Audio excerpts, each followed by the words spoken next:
making announcements of how you can stay connected to Mr. Brown and what is happening with his platinum speakers and the movement of igniting voices of hope all over the world.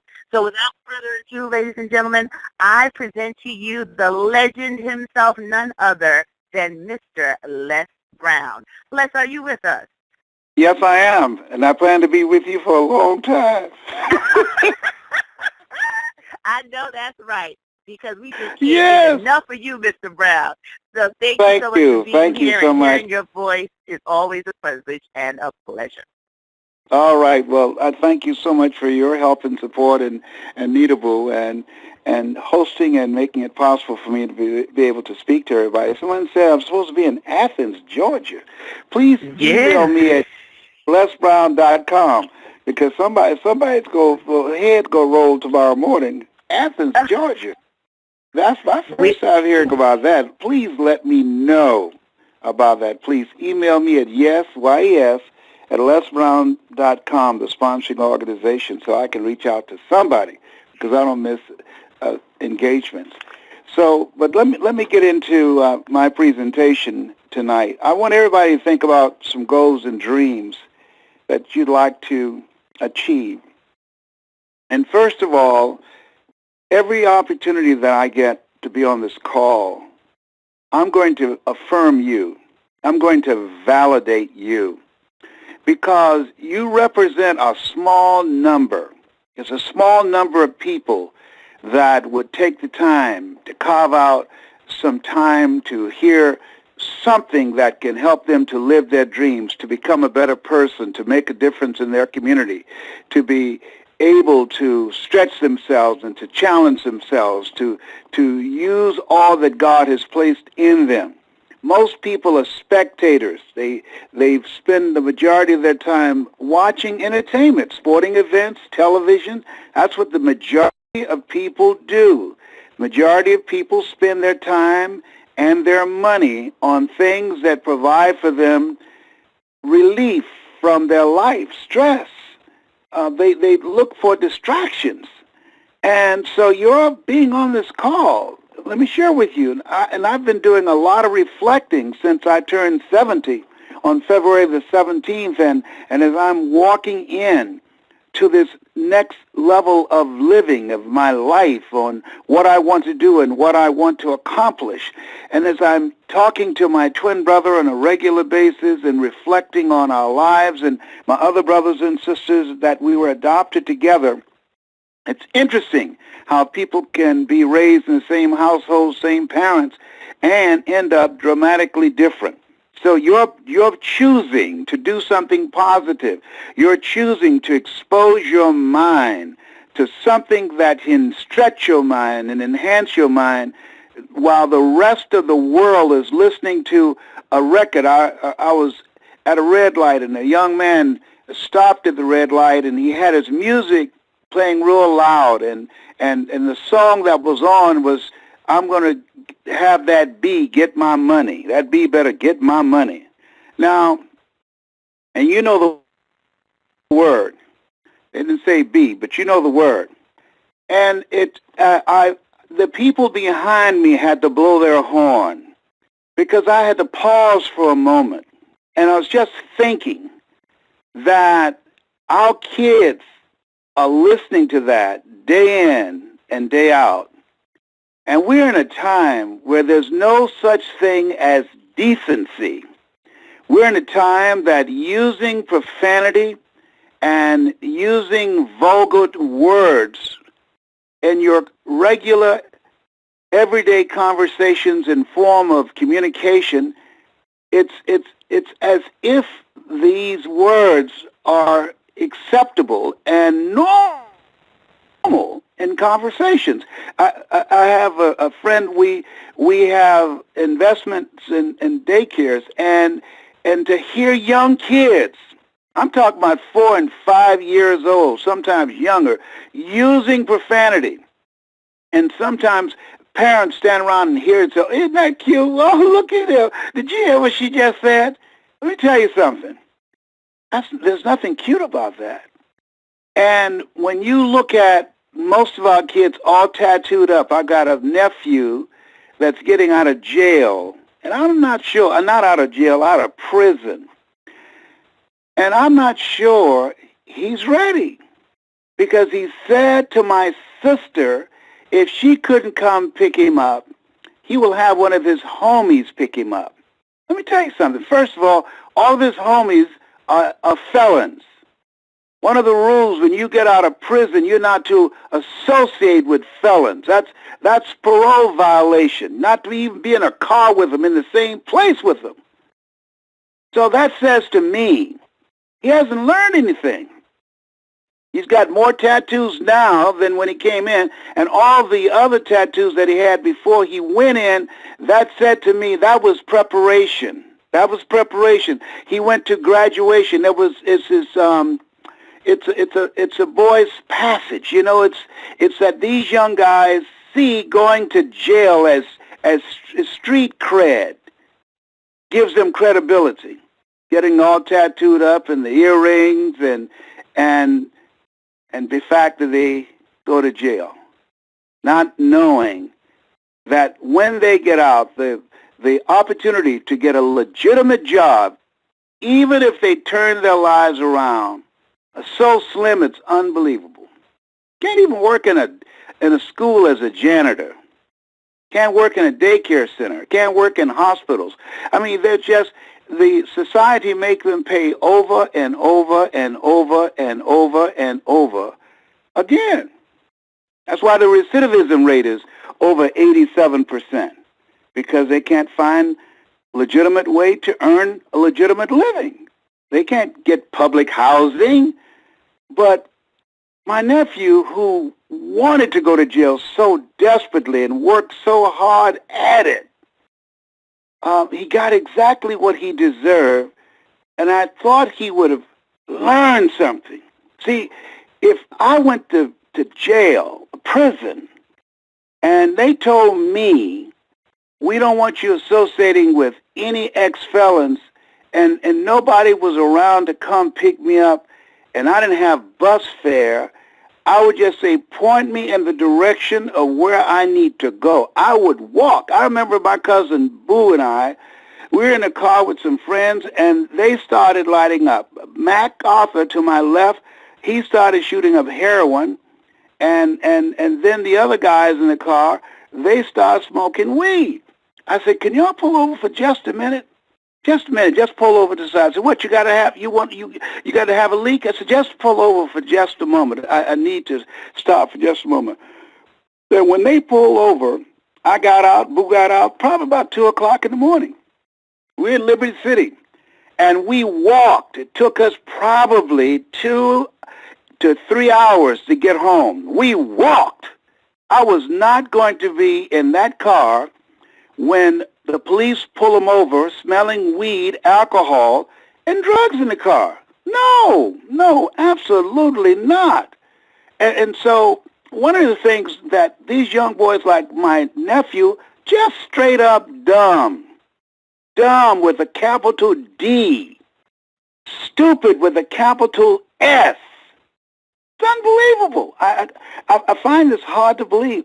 And so what I want you to think about right now is, number one, stay away from dumb people.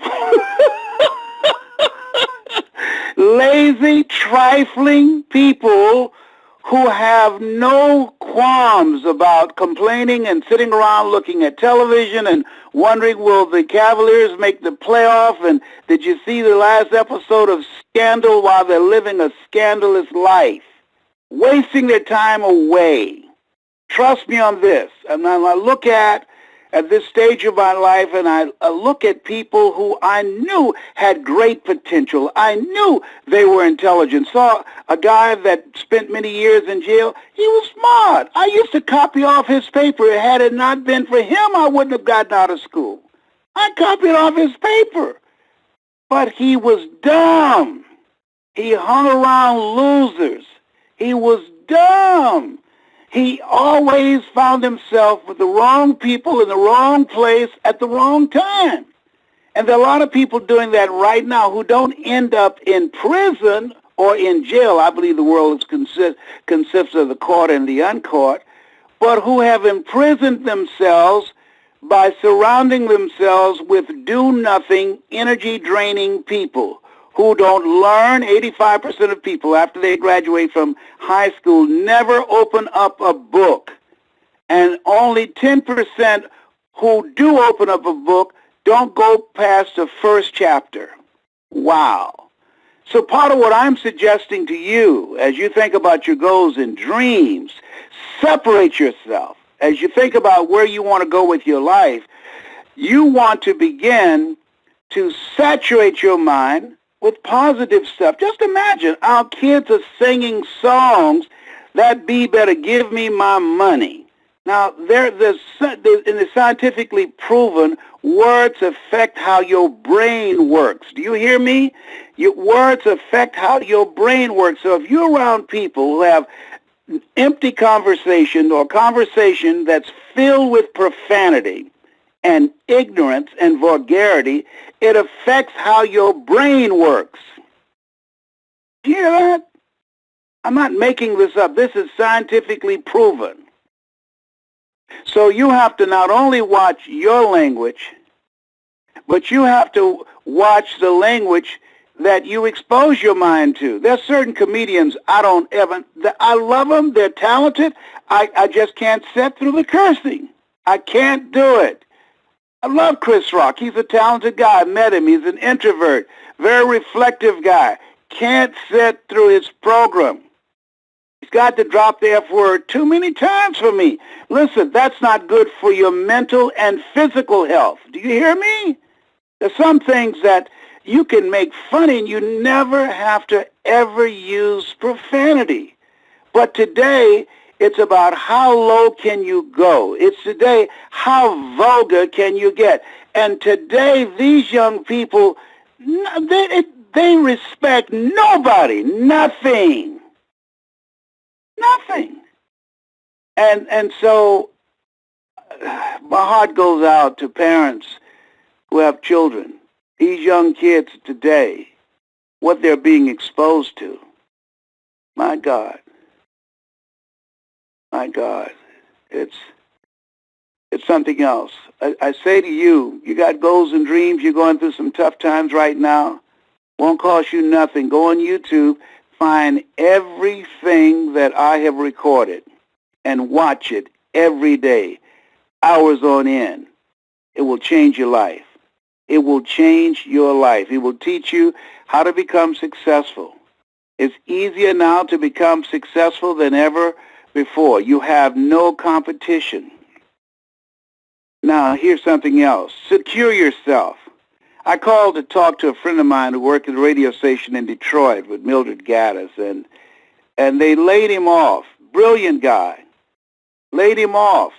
Why? Because he didn't do the job? No, because of politics, station politics. You got a job, you got to do 2 and 3 jobs for one paycheck and no job security. You lose your job on foolishness. Foolishness. So this is a time that you want to, one, put things in your mind that will expand your mind, that will increase your belief in yourself, that will give you mental resiliency. And 2, you want to secure your own future. You got to create yourself. You've got to create your own job. You got to look at yourself and say, what is it I want to do? What talents, abilities that I have, and if you don't have any, go to the library, go or Google something. Get on Google and develop a talent. There's a guy has Ping Pong Studio.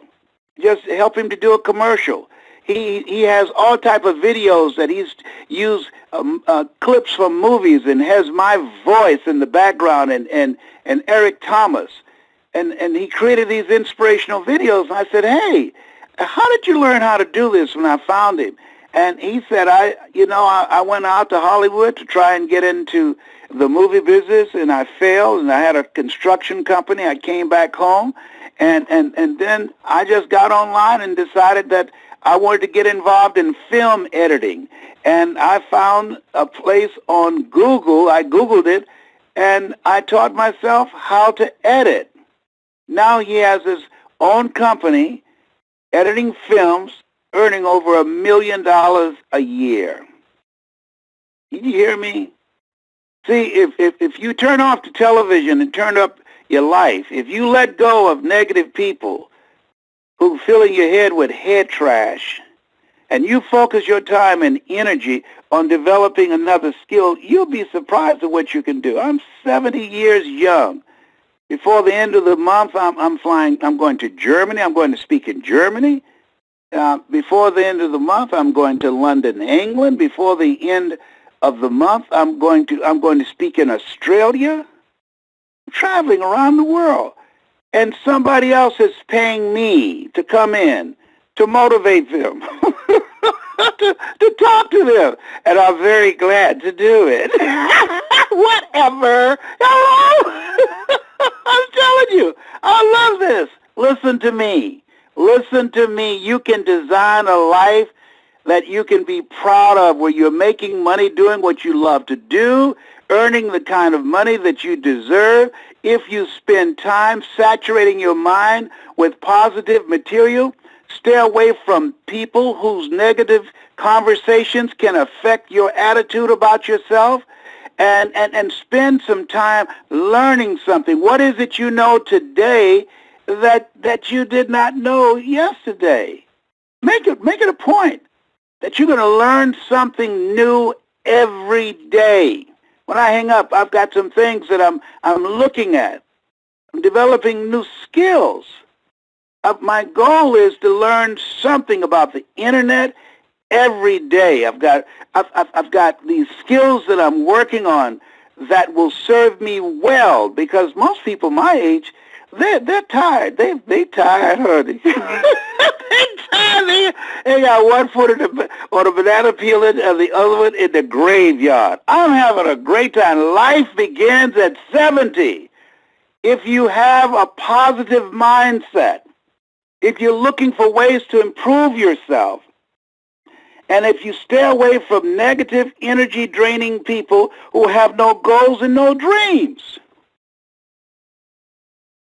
I believe, each one of you listening to me right now, listen to me, that there's something in you that attracted you to my voice.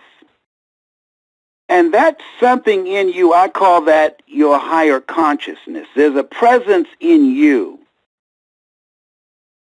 that inner man, that inner woman, that knows that you can do more, that you can have more, that you can achieve more.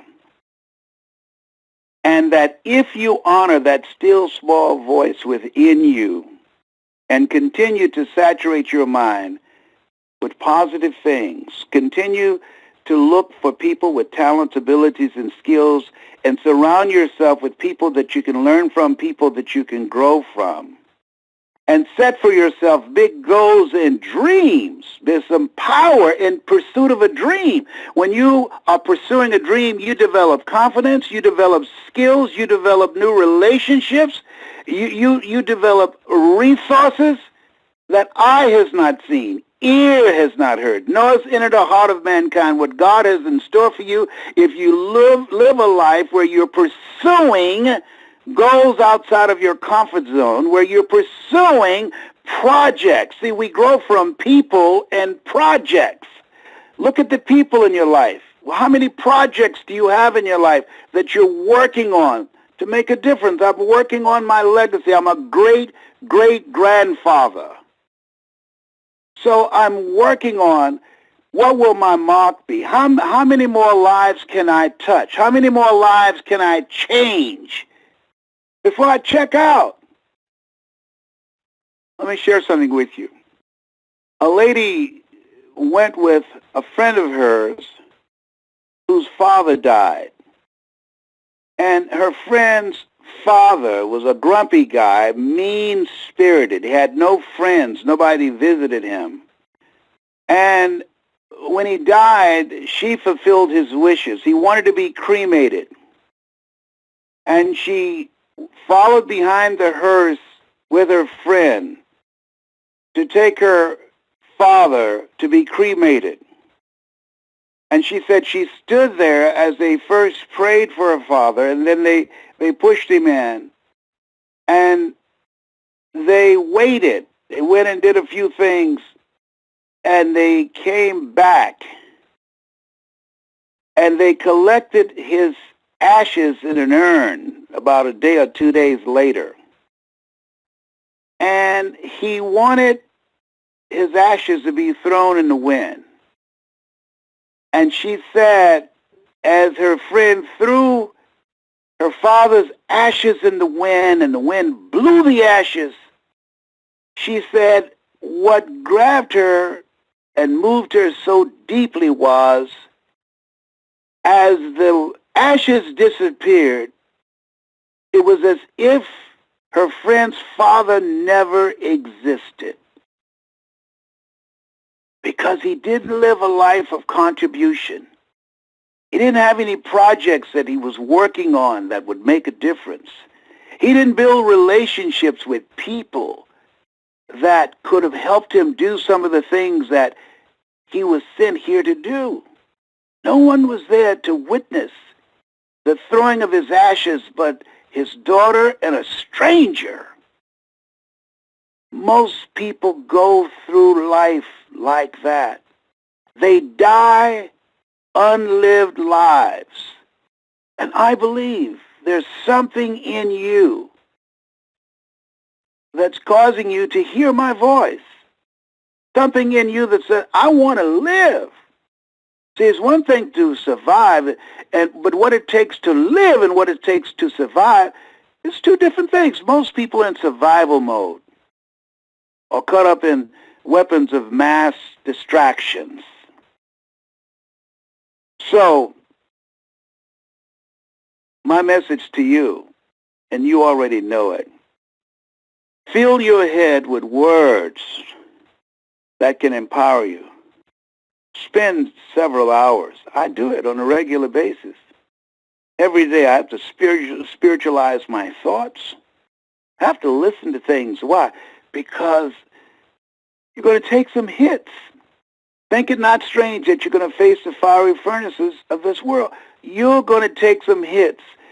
Something's going to happen to you or someone you care about, and you need the mental resiliency to accommodate the things that will be coming your way. Well, that doesn't happen to me. Don't worry. Just keep on living. Trust me. Trust me on this. Your time will come. Your name will be called. So isolate yourself. Take time every day.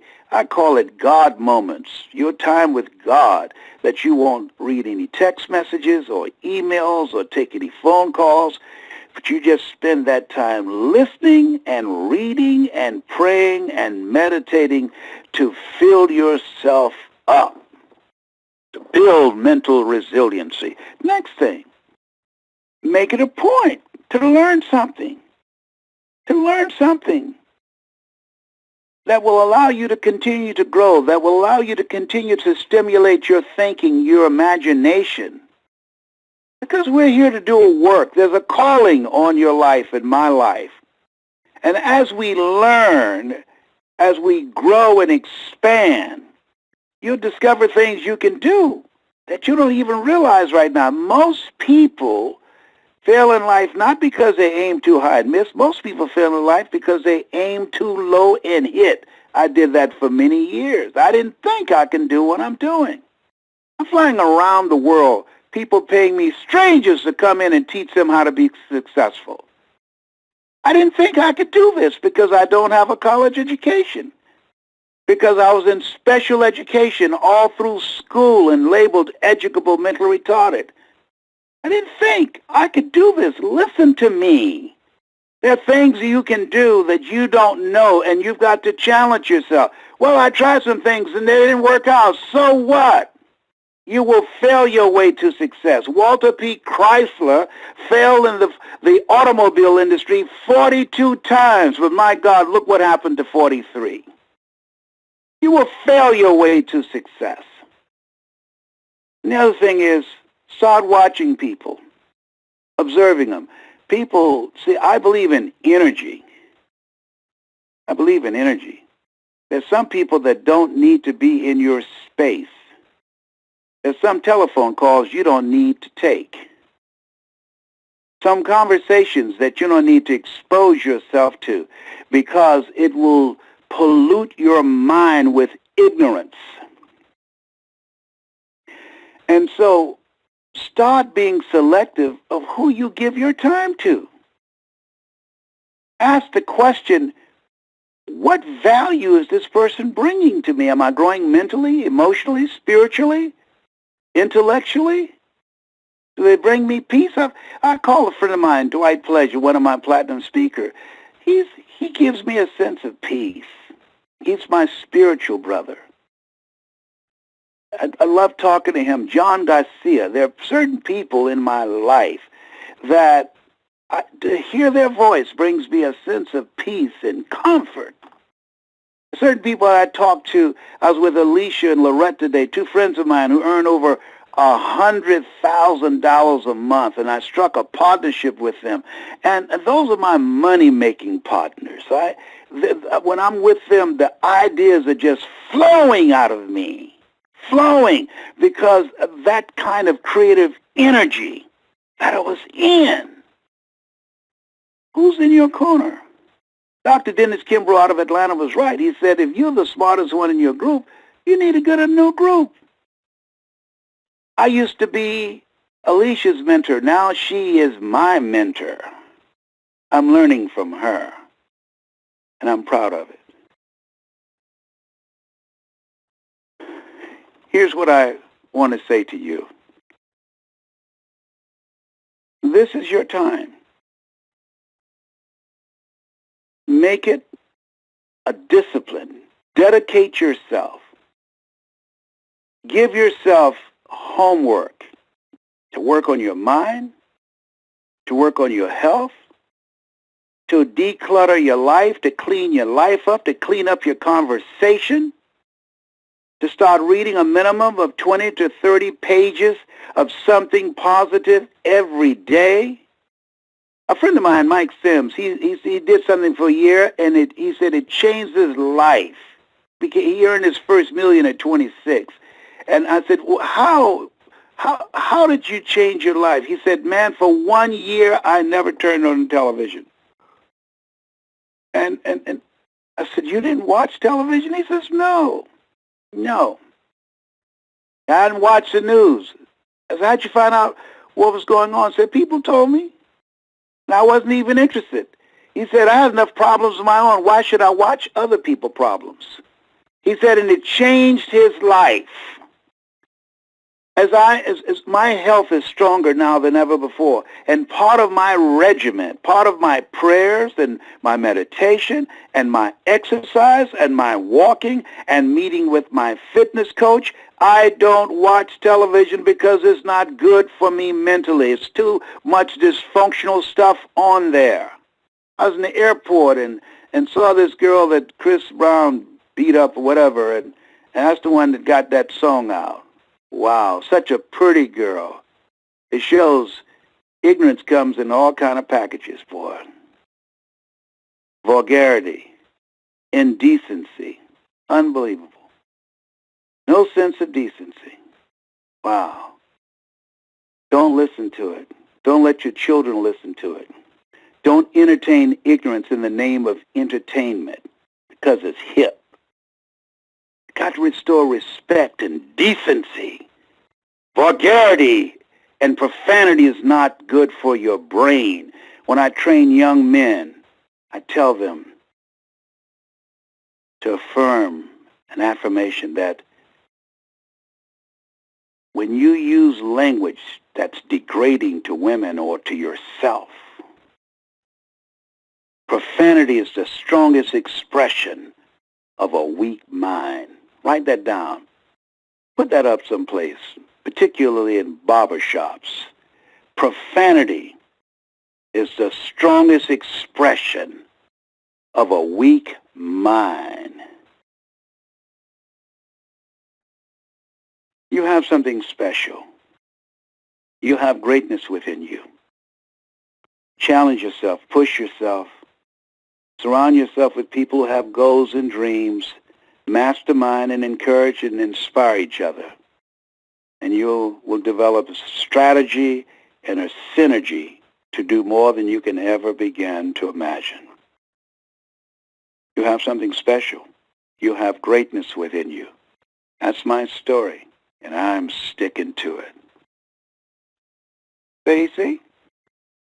Wow, wow, wow, wow. Talk about being on fire tonight. Woo! This is a controversial call tonight. Yeah, I said, oh, no, he did. Because there are a lot of people who think that vulgarity is normal. They think that it's, I mean, I was on a bus, a shuttle, going from one airline to the other, and there were two young men. They're probably about between 24 and 27. And they were talking, going back and forth with each other. MF this, and man, I saw that B, and going back and forth with a shuttle full of people, and we are the only people of color on there. I wanted to crawl under a chair, say, I don't know them. The people were looking at me saying, can you say something to them? And that when they're gone that over that deeply, there's nothing to say. There's nothing to say. One of the first things when my nephew gets out of prison, he has these tattoos all around his neck that says, I just got out of prison. So we're asking, what kind of job are you going to get? Who's going to hire you? You got these signs that indicate this is where I've been spending my time. I suffer from HIV, hood-infected virus, AIDS, addiction to incarceration and death syndrome. I said, you're intelligent? You used to travel with me on the road?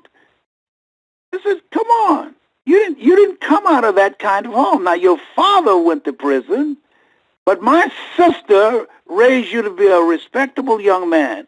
You were on the honor roll. You got an academic scholarship, and you decided to go to school and spend your time partying and doing drugs and breaking in people's houses in Atlanta, and got arrested, and a lady judge recognized your intelligence as you told her that you had a girlfriend that was pregnant and you have learned your lesson and you will change your behavior, and she gave you a break and put you on probation. And you went out and broke in another house while on probation, got arrested again. And she gave you another break, and she said, I don't ever want to see you again, and you came back a third time. That's what I call retardation, stupid with a capital S. And I don't like to use those types of words, but you know what? You got to call it when you see it. You know, Maya Angelou said, if it walks like a duck, talks like a duck, quacks like a duck, it's a duck. It's a duck. Absolutely, Les. Yes, and if you know what, if you hang around these people, it will drive you to drinking. You just snap. I mean, and he had the unmitigated gall. My nephew had the unmitigated gall, and I'm so glad I wasn't there to say to my sister, I'm here because of you. You weren't a good mother. Look here. I'd have body slammed him. Let me tell you something. She did all she could do, but he decided to run the streets with his homies. But when he needs money on his books, he doesn't call his homies. He calls my sister, his mother. Can you put some on my books? Wow, wow. Exactly what I say, wow. But you know what? We have to, there's some people and some young people that life will have to teach them some things that we could never teach them. There's some people, they have to get it from life. I have to get it from life. Don't waste your time. I told my sister, don't waste your time. Don't call me about no money. I don't bail out retarded people. Don't. I never. Don't throw good money after crazy behavior. That they know better. Absolutely. Absolutely. Yeah. You can't reward bad behavior, Les. And what you just talked about, I mean, there was so much in tonight's call to convict every person that's listening to play a bigger game and to really leave a mark. And you've been an inspiration to me and all of the platinums with what we're creating. And one of the things that I do is work with young people and the language. Les, what you said is so true. I have to stop them and correct them so many times about the words that they are giving life to as they come out of their mouth. And I'm proud to say that, sometimes even the most interesting characters will pause and say, oh, sorry, miss, because they know I don't tolerate it in my space. And if more of us would just stand up and be examples and use the kind of behavior and language that we want them to model, it would give them more opportunity to self-correct and really be on a better path. But as you said, if they're not willing, if they're not in a space where they feel affirmed, when they understand that they don't have to use profanity to express their thoughts and feelings, then we're laying down on our job of uplifting and changing the generation that's here with us now. But you know something? This is a different generation. See, when you're not in my age category, but when I was coming along, my mother taught us to say yes, ma'am, and no, ma'am. And if the neighbors saw you doing something, boy, you better stop. I'm going to tell Mamie on you. I was respectful of our neighbors, and they can correct me. But let me share something with you. These young people today, it's a different kind of animal. A different kind of animal. I was talking to 3 young girls. I went to speak at this school, and they had a break, a lunch break or something. And so I was crossing the street, and these 2 girls talking to another girl about how they're going to beat her behind, and they didn't say behind, and they're calling all kind of B's. And I said, you are little queens. Why don't you make a decision to clean up your conversation and be respectful of each other? You are our future. You are the future Michelle Obamas. And one of them said, why don't you kiss our boom? What? She said, why don't you kiss our, and you know what she said? Yeah. Whoa. Wow. My mouth dropped open. It took my breath. And I started laughing. And so one girl, a 4th girl, she just watched. She didn't say anything. She didn't observe. She said, why did you laugh? Weren't you insulted? I said, no. I said, I thought about something my mother had on her mirror when I was a kid. She said, oh, Lord, help me keep my nose out of other people's business. And these young girls, at some point in time, we don't know that I just dropped a seed. At some point in time, one of them might take root. And I'm just very glad that one didn't take a knife out or call their boyfriend up to jump on me. That's not uncommon. And I just said, God, Lord, grant me the serenity to accept the things that I cannot change, the courage to change the things that I can, and the wisdom to know the difference. I spent 3 hours last night, 3.5 hours last night, thinking about what's next, the projects. Where should I go? Is anybody interested? I want to start a movement to save young men and young girls. I got a training for that. That 1, change their mindset. 2, teach them how to become effective communicators. 3, teach them how to dress like a prospect and not a suspect. 4, teach them how to develop a relationship that's an asset to them and not a liability. And 5, teach them how to earn income over the internet. Even if they have a felony in their record, they can earn money and never have to go out and be rejected in the job market. But guess what? The majority, 99% of my engagements, I'm leaving the country. You know, they ask me, given the state of the people in your country who look like you, how do you have time for us? I was born and raised in Liberty City. They don't call me in Liberty City or Overtown in Miami to come there and speak or train. That's where I started.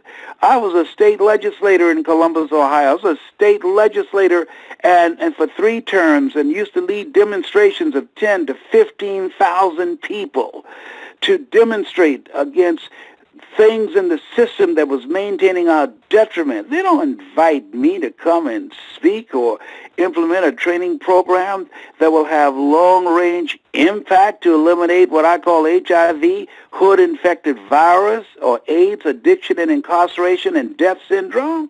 No.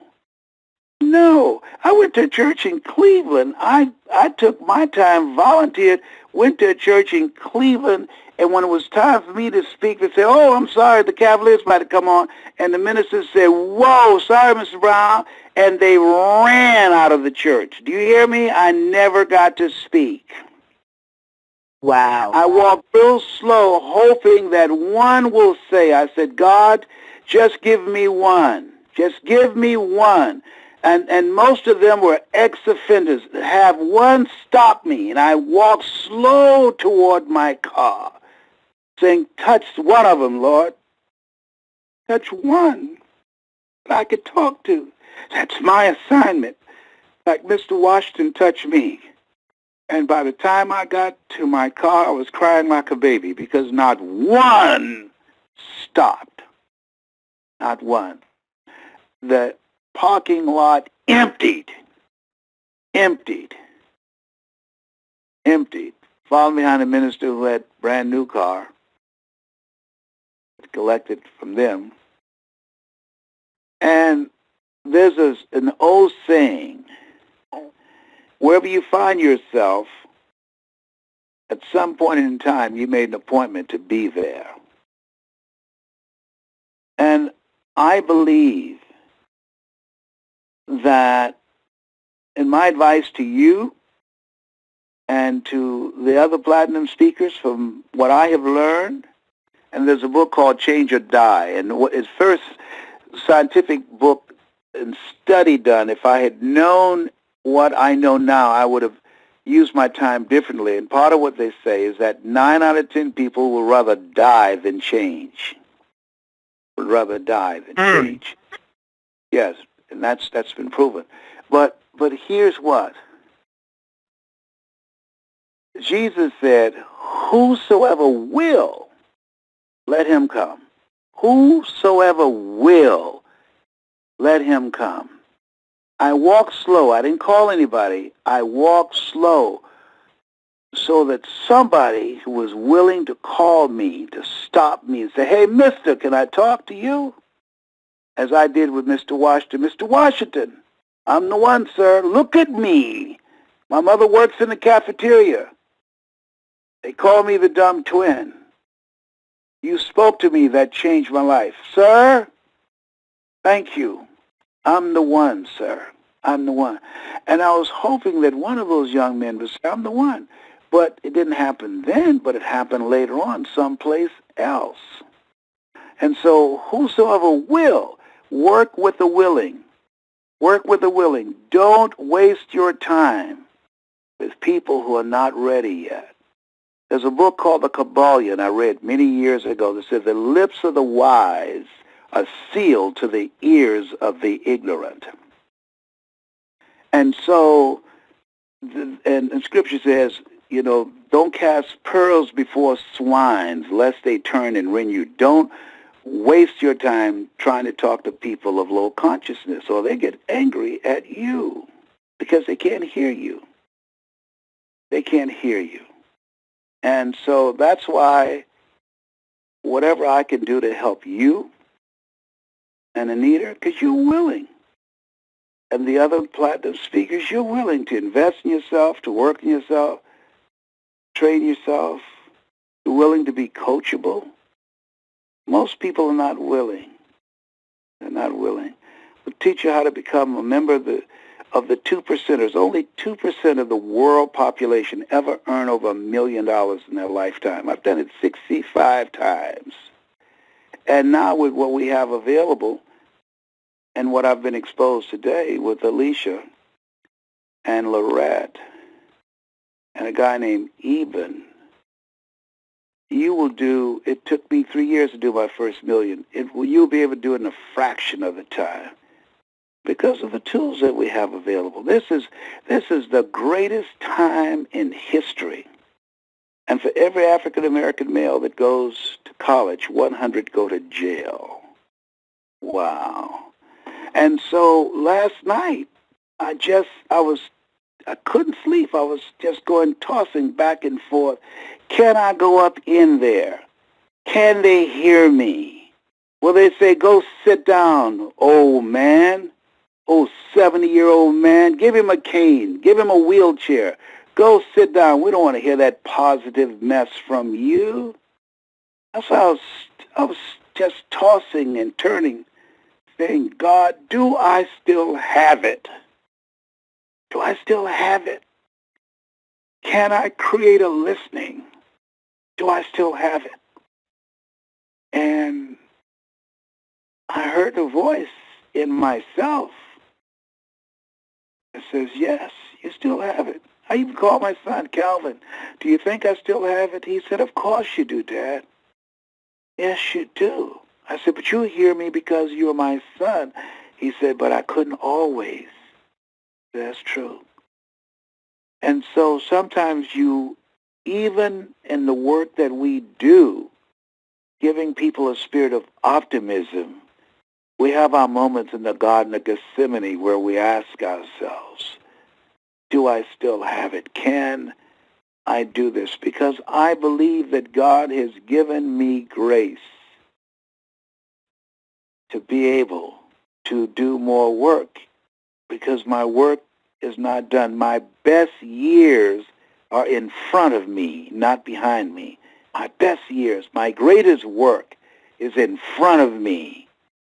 And I'm looking for ways to get my mind around it. But ultimately, I believe that I have to start out in this new place where I started from. Edward Albee in a play called The Zoo Story, said sometimes you have to go a long distance out of the way to come back a short distance correctly. And I believe that I'm going to have to walk by faith and not by sight. And that if no one shows up, I'm going to get the space and I'm going to put the word out. If no one shows up, so be it.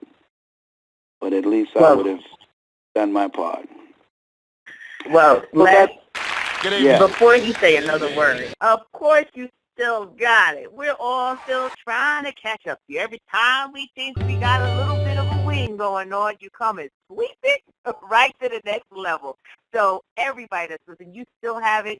You've been so generous with what you have, and you inspire us. But you know what I love about you? You just don't talk about living a bigger life. You take the same action that you're encouraging everybody else to do.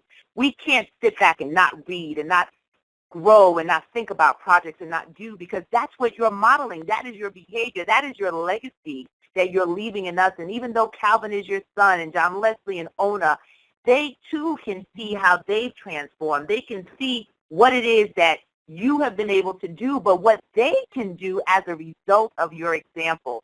So just like them, the platinum speakers, those who answer the call, those who say yes and appreciate what you have invested in us, will continue to be a part of this legacy of your movement of 1 million. I'll take it to 1 million now, as you say 100,000. I think we need to go to 1 million voices of hope for those that are willing. And Lord knows, lest I learn my lesson. Work with the willing, because the rest will drag you down. That's it now. Yep. If Jesus said, all power is in my hand, but oh, by the way, the poor will always be among you. Oh, Lord, listen, thank you so much for your words of encouragement. I needed that. So you say I still have it. I needed that. Thank you so much.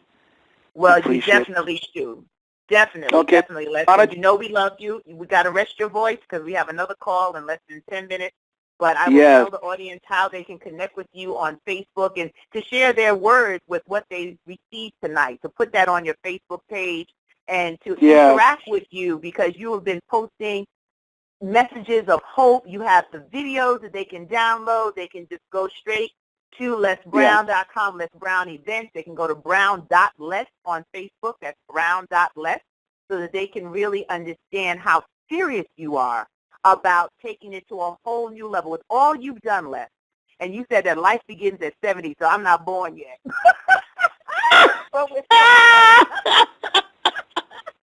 I love it. Okay, well, listen, those of you that heard the message tonight, I would like to hear something from you. If you heard me tonight, yes, at lesbrown.com. Email me. I want your comments. And if you have a voice and have a urge and a hunger to make a difference in people's lives, let me know that, too, in the email. Yes, at lesbrown.com. Thank you. Thank you so much, Stacy. You have something special. You got greatness in you. That's my story, and I'm sticking to it. Thank you, Les. Love you to life. Thank you again. And thank you, ladies and gentlemen, especially our first-time callers that found out about Les Brown's Motivational Monday Night Call. Mark it on your calendars. Put it in your book. This is your place to be. Every Monday night, 8 p.m. Eastern Standard Time. Tell a friend. Bring someone back. Make sure you send your comments to Mr. Brown at yes@lesbrown.com. That's yes@lesbrown.com. Go onto the Facebook page. That's brown.les, brown.les. It's the one that will soon be at 1 million plus. So please make sure that you go and visit and join the movement of change and voices of hope. If you want to connect with the platinum speakers, Anita, myself, and those voices that you hear each and every week when Mr. Brown is traveling, you can go to Les Brown Platinum Speakers Network.com, and that's LBPSN, www.lbpsn, to meet some of those individuals. But more importantly, use what Mr. Brown gave you tonight to activate the greatness that's inside of you. We believe in you, we're counting on you, and we're going to do this thing called life together. My name, once again, is Dr. Stacey N.T. Grant. It's been a pleasure being your host tonight, and we look forward to hearing your voices again next week, Monday. Have an incredible